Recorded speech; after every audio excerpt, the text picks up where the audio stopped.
L'avortement est répandu. Des avortements ont lieu partout dans le monde, tous les jours. À l'échelle mondiale, plus de la moitié des grossesses non désirées se terminent par un avortement. C'est un soin de santé essentiel pour des millions de femmes, de filles et toute personne susceptible d'être enceinte.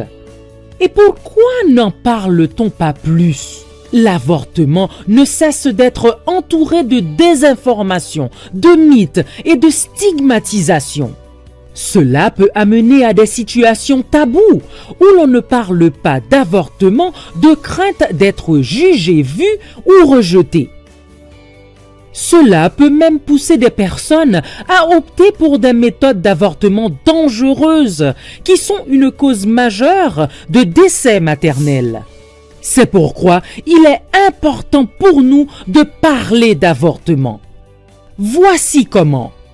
En premier lieu, commencez par avoir de la compassion et par comprendre l'expérience d'autrui. Abstenez-vous de porter des jugements de valeur.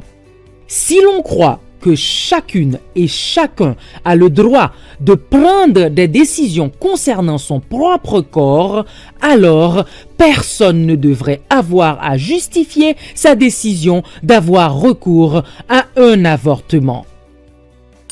Si vous parlez avec quelqu'un qui est contre l'avortement, ne vous lancez pas dans un débat. Essayez de poser des questions ouvertes sur les attitudes et expériences des gens en matière d'avortement. Par exemple, si une personne que vous aimez avortait, quel type d'expérience souhaiteriez-vous qu'elle vive ? Le changement se fait lentement et généralement pas en perdant une discussion. Parfois, il suffit d'un témoignage ou d'une question qui fait réfléchir.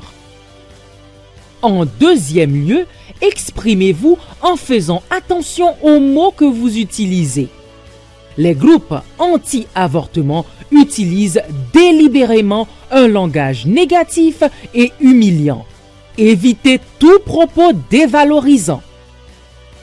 Vous pouvez dire anti-avortement au lieu de pro-vie, fœtus ou embryon au lieu de enfant à naître. Axez votre message sur la personne enceinte, sur sa santé, sa sécurité et ses droits. Utilisez un langage inclusif. Des personnes de tous âges, de toute religion et de tous horizons choisissent d'avorter. Il est fréquent que les couples prennent cette décision ensemble et les hommes peuvent jouer un rôle de soutien actif à cet égard. En troisième lieu, utilisez des sources et des références fiables. Il existe en effet beaucoup de désinformation sur la question. Celle-ci peut avoir des effets nuisibles et déconcertants.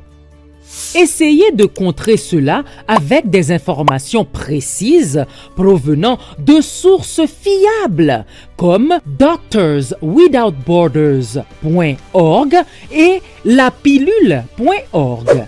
Soyez une ressource pour ceux qui en ont besoin.